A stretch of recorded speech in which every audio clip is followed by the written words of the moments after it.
Kia ora! Happy Fun Friday, everybody. Today is Friday, the 3rd of September, and it is our Fun Friday day. And that's why I've worn my bright yellow top today. And today our story is about a dad who blew up a cow shed. So I thought I'd put my cowboy hat on to read you that story. So don't forget today that we are meeting, having our fun Zoom party meetings, 10 o'clock for the girls and 11 o'clock for the boys. And please bring a felt pen to draw on a piece of paper. So you need a felt pen and a piece of paper because we're going to be creating something on paper, and then we're going to hold up our piece of paper and show everybody what our picture looks like, and hopefully they will be funny. So get ready for some fun on a Zoom call today. The other thing I wanted to remind you was that the class blog is going really well. Thank you so much for those people who are leaving nice, warm, fuzzy comments. Today I was out in my garden very early this morning and I saw a snail. So I'm going to pop my snail video up on the class blog for you all to have a look at. Make sure you get outside. The weather is lovely. Make sure you enjoy breathing in the fresh air and enjoying the sunshine and going for lots and lots of exercise. And that's certainly what I will be doing today as well. So let's get started on our story today, and it is called The Day Dad Blew Up the Cow Shed.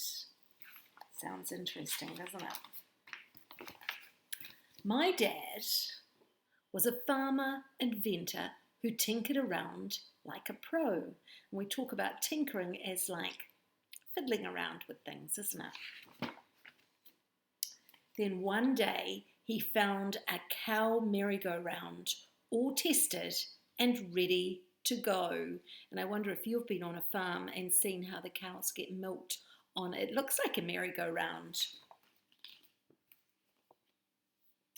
So he thought he'd blow up the cow shed. It had certainly seen its best day. His new rotary shed, just hot off the press, would be the first one in Hawke's Bay. Dad knew how to handle explosives because Grandpa had been in the war. They were always blowing up tree stumps, but never a cow shed before. So Dad thought he'd bring in an expert, a man in an explosives truck. Can you see all those explosives on the back of the truck? Is he blowing up a cow shed? The dogs barked and danced in a frenzy. They sure knew that something was up. We clustered around the old cow shed like bees on a hot, sunny day. Well, the expert laid down the explosives in a very precise, special way. Can you see him getting all the explosives ready? Then out came big bags of blue plastic, humongous, enough to build huts. Right on the top of the gelignite, those big plastic bags did get stuck. He filled all the bags up with water till they stood about 1 metre fat. Plastic bags pregnant with water. Now, why would he want to do that? He knew that those big bags of water would push the bang down and not up. The concrete walls, floors and foundations would fracture and break, then blow up.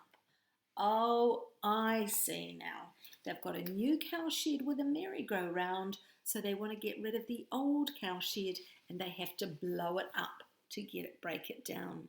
So Dad told us it was too dangerous for us little children to stay, so back we all traipsed. That's an interesting word. That means walked up the hillside to gasp at the big bang that day.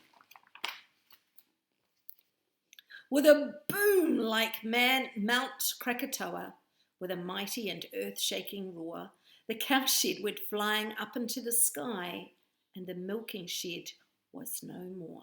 The ground all around shook in protest, shocked to the depths of its core, and the boom echoed out to the mountains and back as we stood, mouths wide open in awe.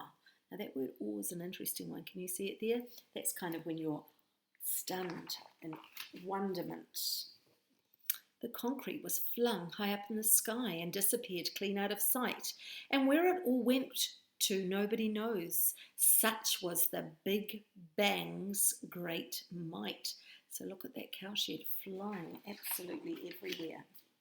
The huge plastic bags full of water exploded, whoosh, splat, like a dam.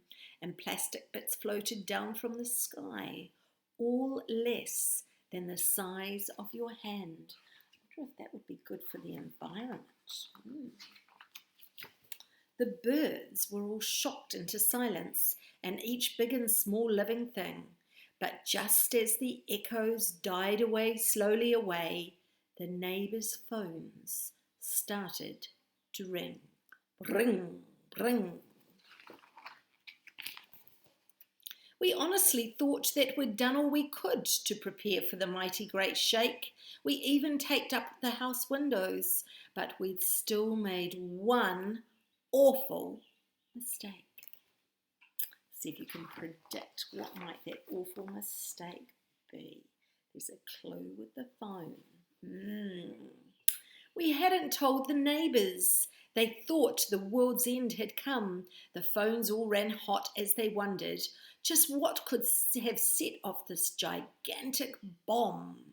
You would get a surprise on a farm area in the country if there was a big bang and you didn't know what it was. And great chunks of cowshed crashed down from the sky like meteorites hurtling to earth. We found them in paddocks all over the farm, buried in cowpats and turf. My dad's cowshed bomb was a wonderful thing. On that day a legend was made, a cowshed spread through the stratosphere like chopped up marmalade. The day that Dad blew up the cowshed was just like an earthquake, they say. So now, when the ground starts to shake all around, I remember that glorious day. And it was a funny book, wasn't it, to read as during the week that we're thinking about our dads. So I want to say a big happy Father's Day to all the daddies out there in room 17. And just to finish, I thought we could practice our Father's Day rap. And I know Zion recorded herself saying the rap to me, so if anyone else wants to do that, that's really cool. I loved hearing your voice, and Zion, I loved hearing you do the rhythm of the rap. So you try and click your fingers as you read. I won't because it's too hard to hold it up. Father's Day rap. Turu fa. I really, really love you, Dad. You cheer me up when I am sad. You love us lots every day and teach us things along the way. You always are so much fun and love playing with us in the sun. You are so cool and Dad, you rock. I absolutely love you around the clock. Who noticed that the last line was missing on my sheet? So well done if you've been practicing that, and it would be really nice if you did an illustration and you rolled that up with a ribbon and you gave that to Dad for Father's Day. I wonder what you're planning.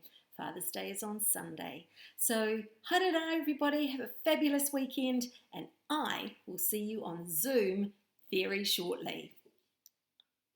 Ka kite.